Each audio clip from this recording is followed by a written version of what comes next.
உங்கள் போர்ட்ஃபோலியோவில் இருக்கக்கூடிய இன்வெஸ்ட்மெண்ட் சரியாக இருக்கா, புதுசாக என்ன வாங்கலாம், இது வரைக்கும் நீங்கள் பண்ண முதலீடுகளை எப்படி இன்னும் ஒரு பெட்டர் வேல செலுத்தலாம், அடுத்தது என்ன செய்யலாம், இப்போ இருக்கிற இன்வெஸ்ட்மெண்ட்டை எப்படி அடுத்த கட்டத்துக்கு கொண்டு போகலாம், இப்படி பல கேள்விகள் உங்கள் மைண்டில் வரும். அந்த கேள்விகளுக்கு நான் விடையை தருகிறேன். AMA என்ற இந்த ஒரு வசதி மூலமாக இந்த ஃபார்மை ஃபில் பண்ணுங்க, இந்த நம்பரில் வாங்க, உங்கள் கேள்விகளை கேளுங்க, நாம் பேசுவோம்.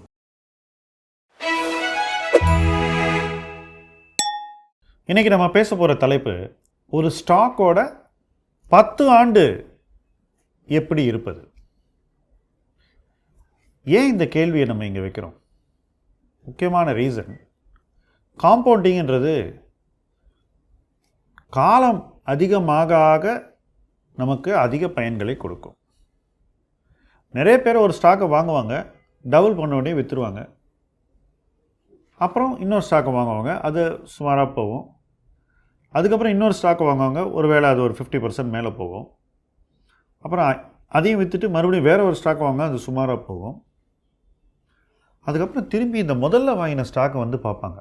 பார்க்கும்போது நாம் டபுள் பண்ணி விற்ற ஸ்டாக்கு நம்ம விற்ற இடத்துலேருந்து இப்போது 5 மடங்கு போயிருக்கோம். அப்போ அந்த ஸ்டாக் ஒரு 10 பேகராக அமைந்து விட்டிருக்கிறது. இந்த இடைப்பட்ட காலத்தில் நம்ம பண்ண எல்லா வேலையும் நமக்கு எந்த விதமான பயனையும் கொடுக்காம, நம்ம எதுவுமே செய்யாமல் இருந்தால் நல்லா இருந்திருக்குமேன்ற ஒரு உணர்வையும், ஒரு உணர்வும், ஒரு ரிக்ரெட்டையும் நமக்கு ஊட்டி விடுகிறது. இந்த உணர்வை தவிர்க்கணும். இந்த உணர்வை எப்படி தவிர்ப்பது? ஒரே வழிதான். தீர்மானமாக, தெளிவாக ஒரு குறிப்பிட்ட வகையான பங்குகளை வைத்துக்கொண்டு ரொம்ப வருஷம் பயணிக்கணும். 10 வருஷங்கிறது என்னை பொறுத்த வரைக்கும் ஒரு time milestone, not a value milestone. ஏன் இந்த டைம் மைல்ஸ்டோன் சொன்னேன்னா, ஒருவேளை உங்கள் ஸ்டாக் ஒரு 3 வருஷத்தில் டபுள் ஆகுதுன்னு வச்சுப்போம். 10 வருஷத்தில் உங்கள் ஸ்டாக் 1, 2, 4, 8 டைம்ஸ் ஆகிருக்கும். அந்த மாதிரியான ரிட்டர்னை பண்ண முடிஞ்சாக்கா உங்களை அடிக்க ஆளே கிடையாது ஸ்டாக் மார்க்கெட்டில். எவ்வளோ பேர் வீடியோ போடுறாங்க, 1000 ஸ்டாக்கை பற்றி பேர் சொல்கிறாங்க, ட்விட்டரில் பேசுகிறாங்க, தங்களுடைய ஐடியாஸ் தான் பெஸ்ட்டுன்னு சொல்கிறாங்க. இதில் எத்தனை பேர் இந்த ரிட்டர்னை பண்ணியிருக்காங்கன்னு உங்களுக்கு தெரியுமா? முக்கால்வாசி பேர் பண்ணியிருக்க மாட்டாங்க. என்னுடைய அனுபவத்தில் மார்க்கெட்டில் விரல் விட்டு எண்ணிடலாம் அந்த மாதிரி இன்வெஸ்டர்ஸை. பட் அப்படி ஆகணுங்கிறது நமக்கு ஒரு ஆஸ்பிரேஷனாக இருக்கணும். அப்போ தான் நம்ம இந்த ஃபீல்டில் வளர முடியும். அப்போ அந்த ஆஸ்பிரேஷனை ஃபுல்ஃபில் பண்ணுறது எங்கே ஆரம்பிக்கணும்? ஃபஸ்ட்டு வாங்குகிற ஸ்டாக்கு விற்க தேவையில்லாத ஒரு ஸ்டாக்காக நம்ம சிந்தனையில் உருவாக்கி கொள்ள வேண்டும். நான் மார்க்கெட்டுக்கு வந்தபோது 100கணக்கான ஸ்டாக் அந்த மாதிரி இருந்தது. இத்தனைக்கும் அன்றைக்கு இந்தியன் ஸ்டாக் மார்க்கெட் ஒரு குறுகிய வட்டத்துக்குள்ளே இயங்கிய ஒரு சந்தை. நிறுவன எண்ணிக்கை குறைவு, பட் 100கணக்கான கம்பெனி அண்டர் வேல்யூடாக இருந்து அதில் மிகச்சிறந்த நிறுவனங்கள் இருந்தன. இன்றைக்கி அவ்வளோ நிறுவனங்கள் இருக்கா அப்படின்னு கேட்டிங்கன்னா குறைவு, நிச்சயமாக குறைவு தான். அது குறைவுன்றதுக்கான மிகச்சிறந்த அத்தாட்சி இன்றைக்கி கவர்மெண்ட்டே வந்து லார்ஜ் கேப்னா ஃபஸ்ட்டு 100, மிட் கேப்னா அடுத்த 150ன்னு மார்க்கெட்டையே ஒரு 250க்குள்ளே சுருக்கியிருக்காங்க. அதுக்கப்புறம் ஸ்மால் கேப் எங்கே ஆரம்பிக்குது எங்கே முடியுதுன்றதே தெரியாது. 251 ஆரம்பிக்குது, பட் எங்கே முடியுதுன்னு யாருக்கும் தெரியாது. அவ்வளோ பெரிய பூல் ஆஃப் ஐடியாஸ் இருந்தாலும் அதில் எக்கச்சக்க ஓவர் வேல்யூவேஷன். எந்த கம்பெனியை 10 வருஷத்துக்கு வச்சுக்கிறதுன்னு கேட்டாக்கா எல்லாருக்குமே ஃபஸ்ட்டு ஒரு கன்ஃபியூஷன் தான் வரும். மேபி பை அசோசியேஷன் அவங்க ஏற்கனவே வச்சுருக்க ஸ்டாக் பேரை சொல்லலாம். ஆனால் அதை இன்னும் தீவிரமாக நீங்கள் கேள்விக்கு உட்படுத்தி ஆய்வுக்கு உட்படுத்தினீங்கன்னா ஸ்லோவாக இல்லை வேணான்னு சொல்லுவாங்க அந்த ஸ்டாக்கை. ஸோ ஐடியாஸ் ப்ராப்ளம் இனி இருக்குது. அப்போ 10 வருஷத்துக்கு வச்சுக்கக்கூடிய ஸ்டாக்ஸ் எதுன்னு கேட்டாக்கா லீடர்ஸாக இருக்கணும், இன்றைக்கி அவுட் ஆஃப் ஃபேவர் இருக்கணும், கன்சிஸ்டண்ட்டாக வளரக்கூடிய கம்பெனியாக இருக்கணும், நல்ல ரிட்டர்ன் ஆன் ஈக்விட்டி உள்ள கம்பெனியாக இருக்கணும், கடன் இல்லாத கம்பெனியாக இருக்கணும், அந்த துறை ஒரு ரிசெஷன் ஃப்ரீ இண்டஸ்ட்ரியாக இருக்க வேண்டும், அல்லது சைக்கிளிக்கலாக இருந்தாலும் ஒரு சைக்கிளில் அது மேலே போய் கீழே வந்தாலும் கீழே வந்ததோடு அடுத்த வாட்டி இன்னும் அதிகமாக மேலே போகக்கூடிய ஒரு வளர்ச்சித்தன்மை உள்ள ஒரு தொழிலாக இருக்க வேண்டும். இதையெல்லாம் பார்த்துட்டு அந்த துறையை நீங்கள் தேர்ந்தெடுக்கணும் முதல்ல. அப்புறம் அந்த துறையில் உள்ள மிகச்சிறந்த நிறுவனங்களை தேர்ந்தெடுக்கணும். அதுக்கப்புறம் அதிலிருந்து சிலவற்றை நீங்கள் குறிப்பிட்ட காரணங்களுக்காகவும் கன்விக்ஷனுக்காகவும் வாங்கணும். இந்த மொத்த ப்ராசஸுமே எவ்வளோ நாள் ஆகும்னு நினைக்கிறீங்க? என்னை பொறுத்த வரைக்கும் ஒரு ஃபியூ இயர்ஸ் ஆகும். பல தருணங்களில் ஹை கன்விக்ஷனோட நான் வாங்கின இன்வெஸ்ட்மெண்ட்ஸ் எல்லாமே 10 வருஷம் யோசித்த விஷயங்கள், ப்ரீவியஸ் சைக்கிளில் வேடிக்கை பார்த்த விஷயங்கள். உதாரணத்துக்கு நான் சொல்கிறேன், கேபிட்டல் குட்ஸ். 2008 சைக்கிளில் எனக்கு கேபிட்டல் குட்ஸ் கம்பெனிஸே போர்ட்ஃபோலியோவில் கிடையாது. ஒரே ஒரு சர்வீஸ் கம்பெனி இருந்தது, அது வந்து கிரேன் ஹையரிங் கம்பெனி. அதையும் நான் வந்து மார்க்கெட் டாப்பில் விற்றுட்டு போயிட்டேன். ஸோ எங்கிட்ட அந்த ஸ்டாக் வந்து புல் மார்க்கெட்டோட எண்ட்லேயே இல்லை. ஸோ கேபிட்டல் குட்ஸை நான் அந்த சைக்கிளில் பார்க்கவே இல்லை. ஏன்னா அதோடைய மதிப்பீடு, அதை மார்க்கெட் பார்த்த விதம் எதுவுமே எனக்கு அவ்வளோ அப்பீலிங்காக இல்லை. பட் அது நல்ல செக்டருங்கிற ஒரு உணர்வு எனக்கு வந்து சைக்கிள் முடிஞ்ச பிறகு நிச்சயமாக வந்தது.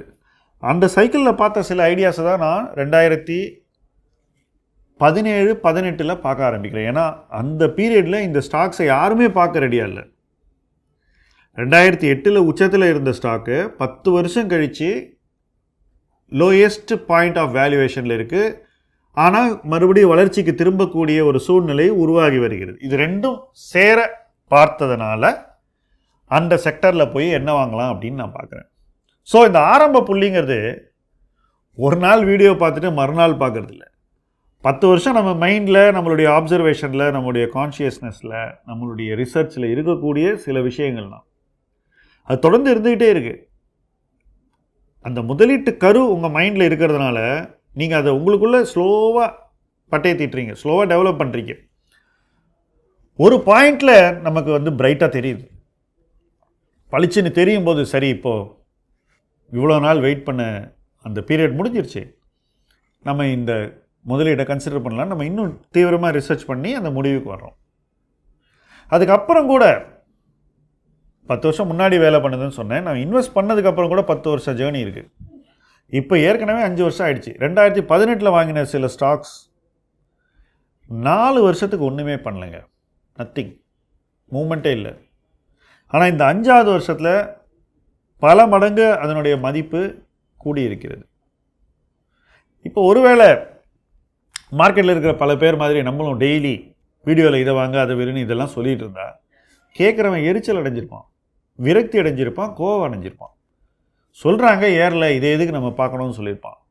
அந்த ரியாக்ஷனும் நம்மளுடைய சைக்கையும் அஃபெக்ட் பண்ணும். ஏன்னா என்னடா இது, நம்ம இவங்கள்ட்ட போய் சொல்லிவிட்டு இவங்க கஷ்டப்படுறாங்களே, இது சொல்லாமலே இருந்துக்கலாம்ல அப்படின்னு.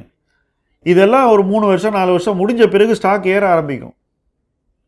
அப்போ நம்ம அதில் இருந்தாகணும் இல்லை. இப்படியெல்லாம் நிறைய பேசினாக்கா நம்மளே அதுலேருந்து வெளியே போயிடும். இதுதான் என்னுடைய அனுபவம், இதுதான் நான் பார்த்த விஷயம். ஸோ நம்ம அங்கே நிலைக்கிறதுக்கே வாயை மூடிக்கிட்டு இருக்கணும், பொறுமையாக இருக்கணும், நம்முடைய கருத்துக்களை ஒரு சிறிய வட்டத்தில் பகிர்ந்து கொள்ள வேண்டும். அங்கேயும் நிறைய பேர் டிஸ்அக்ரி பண்ணுவாங்க, பட் பரவாயில்ல, அட்லீஸ்ட் திட்ட மாட்டாங்க. அந்த அளவில் தான் நம்ம வந்து நம்மளுடைய மென்டல் எமோஷ்னல் இன்வால்மெண்ட்டை வச்சுக்கணும். அவ்வளோ பேஷண்ட்டாக நம்ம இருக்கணும். சரி, 5 வருஷம் கழிச்சு இந்த ஸ்டாக் ஏறிடுச்சு, 4 வருஷம் வெயிட் பண்ணால் 5ஆவது வருஷம் ஏறிடுச்சுன்னு இந்த வருஷம் விற்கணுமா? Answer is no. ஏன்னா அந்த சைக்கிள் வந்து ரொம்ப நாளைக்கு போகக்கூடியது. இந்த தப்பை எப்படி பல பேர் ப்ரீவியஸ் சைக்கிளில் 2005 பண்ணாங்கன்னு நான் பார்த்துருக்கேன். 2001 வாங்கிட்டு 2005-6 விற்றுட்டாங்க. அங்கேருந்து 7-8 பல மடங்கு அதிகரிக்கிறது மதிப்பு. அவங்க இல்லவே இல்லை. யோசிச்சு பாருங்கள், 5 years most difficult years wait பண்ணிவிட்டு அதுக்கப்புறம் ஒரு 2-3 இயர்ஸில் அது பீக் வேல்யூவேஷன் போகும்போது நீங்கள் இல்லவே இல்லை. மேக்ஸிமம் ரிட்டர்னை நீங்கள் இன்னொருத்தருக்கு கொடுத்துட்டீங்க. இதே நீங்கள் ஒரு 10 இயர் கெஸ்டேஷனோட பொறுமையாக வெயிட் பண்ணுறதுன்னு உங்கள் மைண்டில் தெளிவை ஏற்படுத்திக்கிட்டு அந்த முதலீட்டை அணுகியிருந்தால் நீங்கள் வந்து ரொம்ப நாளைக்கு அதில் உட்காந்துருப்பீங்க. அதை செய்ய கற்று பழகுவது என்பது தான் லாங் டேர்ம் இன்வெஸ்டிங்களுடைய ஃபஸ்ட்டு ஸ்டெப்பு. ஸோ இந்த கம்பெனி இருக்குது, இது இந்த ஃபீல்டில் இருக்குது, இவங்க கஸ்டமர்ஸ் இந்த இண்டஸ்ட்ரியில் இருக்காங்க, அந்த யூசர் இண்டஸ்ட்ரிக்கு இவ்வளோ நாளைக்கு கிராக்கி இருக்கும், இந்த இண்டஸ்ட்ரி வளரும், ஸ்டெடியாக க்ரோ ஆகும், நான் இந்த ஷேரை வச்சுக்க போகிறேன்ற ஒரு முடிவோடு நீங்கள் இன்வெஸ்ட்மெண்ட் பண்ணணும். அந்த முடிவுங்கிறது கன்விக்ஷனுடைய உச்சத்தில் வரக்கூடிய ஒரு முடிவாக இருக்கணும். அந்த உச்சம் என்பது வேல்யூவேஷன் குறைவாக இருக்கிற ஒரு காலகட்டத்தில் வரணும். எல்லாரும் ஒத்துக்கும் போது வந்தாக்கா அந்த கன்விக்ஷனுக்கு மதிப்பு கிடையாது. ஸோ ஒரு 10 இயர் ஜேர்னிக்கு ஆரம்ப புள்ளியிலேருந்து ஃபஸ்ட்டு 5 இயர்ஸ் மிகப்பெரிய சோதனை காலம் அப்படின்னு நான் சொல்வேன். முக்கால்வாசி பேர் ஃபஸ்ட்டு 5 இயர்ஸில் அவுட் ஆகிடுவாங்க. ஆனால் ஆட்டமே அதுக்கப்புறம் தான். அப்போ அந்த செகண்ட் 5 இயர்ஸை எப்படி நம்ம மேனேஜ் பண்ண முடியும்? இன்வெஸ்ட்மெண்ட்டை எப்படி நம்மளோட தக்க வச்சுக்க முடியும்? நாம் நம்மளை மேனேஜ் பண்ணிக்கிட்டால் தான் இன்வெஸ்ட்மெண்ட் நம்மளோட இருக்கும். முக்கால்வாசி ஸ்டேஜஸில் இன்வெஸ்டர் வந்து தன்னை மேனேஜ் பண்ண முடியாமல் தான் ஷேரை விற்றுறான். தன்னுடைய எமோஷன்ஸை கண்ட்ரோல் பண்ண முடியாமல் தான் நல்ல பங்குகளை விற்றுட்டு சராசரி பங்குகளை வாங்குகிறான் அல்லது மோசமான பங்குகளை வாங்குகிறான். இது எல்லாருக்கும் பொருந்தும். இதுக்கு விதிவிலக்கே கிடையாது. அப்போது அந்த இடத்துல நீங்கள் ரொம்ப ஸ்ட்ராங்காக இருக்கணும். 5 வருஷம் ஆகிடுச்சு, அதனால் நான் வெளியே போகணுன்ற அந்த எண்ணத்தை விட்டுட்டு இந்த பிஸ்னஸை நான் இன்னும் கொஞ்சம் நாளைக்கு வச்சுக்கிட்டால் எனக்கு ஆதாயம் என்ன இருக்குன்றதை தெளிவாக புரிஞ்சுக்கிட்டு அதை ஜேர்னல் பண்ணி அதை படிச்சுக்கிட்டே இருக்கணும். அப்போ தான் நம்ம மைண்டு கிளியராக இருக்கும். இதில் நம்ம சுற்றி இருக்கிற வட்டங்கள் இருக்குது பாருங்கள், ஃப்ரெண்ட்ஸு, பியர்ஸ், நம்மோடு போட்டி போடுபவர்கள் எல்லாரும் என்ன பண்ணுவாங்கன்றதையும் நான் இந்த இடத்துல சொல்ல விரும்புகிறேன். ஏன்னா அது ரொம்ப முக்கியம். ஏன்னா அவங்களே நீங்கள் உங்களை மேனேஜ் பண்ணுறது மட்டும் முக்கியம் இல்லை, அவங்களே மேனேஜ் பண்ணணும். எல்லோரும் என்ன பண்ணுவாங்கன்னா, உங்ககிட்ட இருக்கிற ஷேரை நீங்கள் விற்கணும் அப்படின்னு உங்களுக்கு ஆலோசனை சொல்லுவாங்க. உங்களை நீங்கள் வச்சுருக்கிற கன்விக்ஷன்லேருந்து வெளியேற்ற பார்ப்பார்கள். அதுக்கு நிறைய காரணங்கள் சொல்வார்கள். மதிப்பீடு என்பது ஒரு காரணமாக இருக்கலாம், நீங்கள் நிறைய ப்ராஃபிட் பண்ணிட்டீங்கிறது 2வது காரணமாக இருக்கலாம். இதெல்லாம் சொல்லுவாங்க.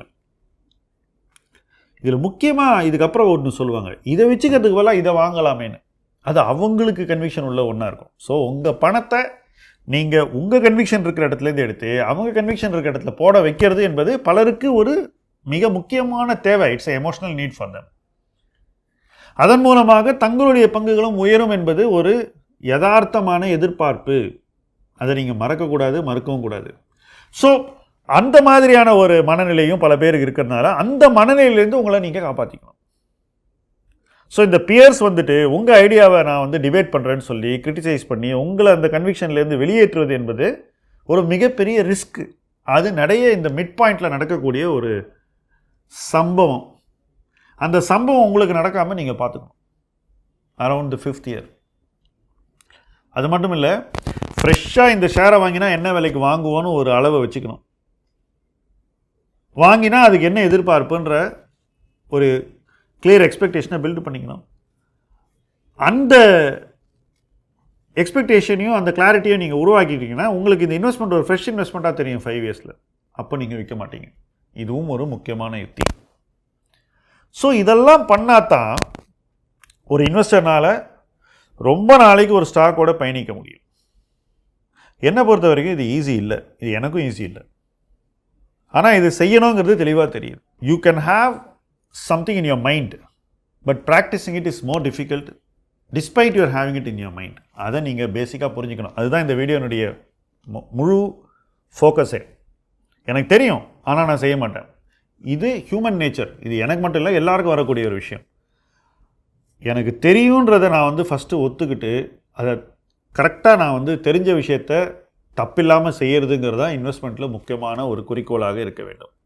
Not high returns, not beating others, not looking too clever to the world. இல்லை நான் முட்டாளாக இன்னொருத்தனுக்கு தெரியக்கூடாதுங்கிற அந்த பயம் இல்லை, அதெல்லாம் அவசியமே இல்லை. என்ன நான் பெட்டராக மேனேஜ் பண்ணிக்கிறேன் அப்படிங்கிற அந்த ஒரு நிறைவு தான், அந்த ஒரு குறிக்கோள் தான். அதுதான் எண்ட் பாயிண்ட். நீங்கள் உங்களை நல்லா மேனேஜ் பண்ணிக்கிட்டிங்கன்னா நீங்கள் ஸ்டாக்கை கம்ஃபர்டபுளாக 10 வருஷத்துக்கு மேனேஜ் பண்ணுவீங்க. என்னுடைய நட்பு வட்டத்தில், நான் பார்த்து மதிக்கக்கூடிய வட்டத்தில் இதை சாதித்தவர்கள் தங்களை சூப்பராக மேனேஜ் பண்ணிக்கிட்டாங்க. அவங்க இன்வெஸ்ட்மெண்ட்டை நல்லா மேனேஜ் பண்ணாங்கன்னு நான் சொல்ல மாட்டேன். they manage themselves better than the people who are more capable of handling the investment. சில பேருக்கு இன்வெஸ்ட்மெண்ட்டை ஹேண்டில் பண்ணக்கூடிய கெப்பாசிட்டி அதிகம், ஆனால் very poor personality management, self management ரொம்ப புவராக இருக்கும். ஆனால் செல்ஃப் மேனேஜ்மெண்ட்டு பெட்டராக இருக்கிறவன் இன்வெஸ்ட்மெண்ட் மேனேஜ்மெண்ட்டில் சுமாராக இருந்தால் கூட தன்னை விட கெட்டிக்காரனை விட இன்னும் அதிக சக்ஸஸை அச்சீவ் பண்ணுறான். அதுதான் அவனை 10 வருஷம் ஒரு ஸ்டாக்கோட நிலச்சி நிற்க வைக்குது. இந்த பேசிக் பாயிண்ட்டை எல்லாரும் புரிஞ்சுக்கணும். உங்களுடைய முடிவுகளை குறைத்து கொண்டு எப்படி ஒரு லாங் டேர்ம் ஜேர்னியை பண்ணுறதுங்கிறத கண்டுபிடிக்கிறதுங்கிறது ரொம்பவே ஒரு ஹையர் லெவல், ஒரு ஜென் ஸ்டேட்டு. ஆனால் அந்த ஸ்டேட்டு யார் வேணால் அச்சீவ் பண்ணலாங்கிறது தான் நல்ல விஷயம். அதை நீங்கள் அச்சீவ் பண்ணால் நல்லா இருக்குன்றது தான் என்னுடைய பாயிண்ட் ஆஃப் வியூ. ஏன்னா நிறைய பேருக்கு பேஷன் நிறைய இருக்குது இன்வெஸ்ட்மெண்ட்டில், ஆனால் அந்த பேஷனுக்கு சப்போர்ட் பண்ணுற அளவுக்கு ப்ராசஸ் இல்லை. அந்த ப்ராசஸை வந்து போதுமான பேஷன்ஸோடு அவங்க உருவாக்குறது இல்லை. அந்த பேஷன்ஸுக்கு தேவையான டெம்பரமெண்ட்டை தங்கள் வாழ்க்கைக்குள்ளே அவங்க கொண்டு வரதில்லை. இது எல்லாத்தையும் வெறும் இன்டெலிஜென்ஸை வச்சு மேனேஜ் பண்ணிடலாம்னு நினைக்கிறாங்க. எமோஷ்னல் இன்டெலிஜென்ஸ் அவங்கள கவுத்துறது. ஸோ இதனுடைய முற்றுப்புள்ளிக்கு நீங்கள் ஸ்மூத்தாக போனோன்னா உங்கள் ஆரம்ப புள்ளியிலே உங்களுடைய டெம்பரமெண்ட், பேஷன்ஸ், எமோஷ்னல் இன்டெலிஜென்ஸ் எல்லாமே உங்களுக்கு கை கொடுக்க வேண்டும். ஸோ ஃபஸ்ட்டு 5 இயர்ஸில் அதை பில்டு பண்ணால் தான் நீங்கள் அடுத்த 5 இயர்ஸ்க்கு ஜெயிக்க முடியும். ஸோ ஒரு ஐடியாவோட பயணிக்கும் போதே நீங்கள் உங்களை இம்ப்ரூவ் பண்ணிக்கிட்டே இருக்கணும். அப்படி பண்ணிங்கன்னா நீங்கள் ஒரு 10 இயர் ஜேர்னி பண்ணுவீங்க. ஒரு 5 கம்பெனியில் 10 இயர் ஜேர்னியை பர்ஃபெக்டாக பண்ணிட்டீங்கன்னா நீங்கள் சம்பாதிக்கக்கூடிய பணம் நிகரற்றதாக இருக்கும். உங்களுடைய ரேட் ஆஃப் ரிட்டர்ன் மற்றவர்களை விட மிக அதிகமாக இருக்கும். அது மட்டும் இல்லை, உங்களுடைய இன்வெஸ்ட்மெண்ட் ஜேர்னி ரொம்ப பீஸ்ஃபுல்லாக இருக்கும். நீங்கள் சம்பாதிச்சிருப்பீங்க, கவலை இல்லாமல் இருந்திருப்பீங்க.